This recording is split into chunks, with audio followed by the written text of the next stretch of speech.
Ce n'est pas le mot qui résonne en moi. C'est l'intérieur, c'est l'énergie qu'on met dans ce mot qui résonne en moi. Je peux vous parler d'une voix monocorde et dans 2 minutes, vous serez complètement déconnecté de ce que je dis.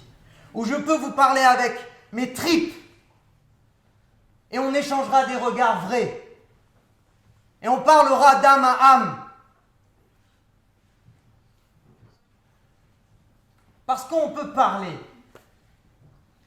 avoir l'air éloquent, mais ne pas penser un seul mot. Ne pas penser un seul mot de ce qu'on est en train de dire maintenant.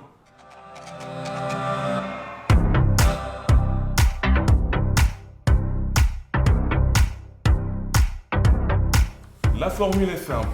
Des orateurs montent sur scène, ils ne connaissent pas le sujet sur lequel ils vont débattre. Ce rapport-là va passer par un oui ou par un non. Je suis contre les notes à l'école.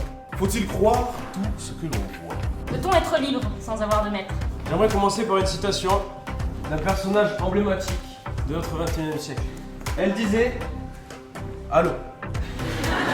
Non mais allô. Ayez vos orgasmes. Vous ne les avez pas, ce n'est pas grave, ce n'est pas notre problème. Leurs émotions sont complètement fabriquées. On leur demande de ne plus être eux. On ne peut pas avancer sans travailler sur les points sur lesquels on est faible. Et comme Hercule a triomphé de chacun de ces monstres, profitez enfin du stade de demi-dieu. C'est ainsi que l'esclave devient maître de son propre maître. Vendre son corps à n'importe qui, mais ça, il y a plein de gens qui le font et pas forcément des prostituées. Car cela signifie croire en soi. Et pour aller au bout du syllogisme, je me suis demandé ce qui nous rend vraiment heureux. Je veux dire le vrai bonheur, vous savez. Et oui, c'est un tournoi, donc ce qui veut dire qu'il va y avoir plusieurs éditions.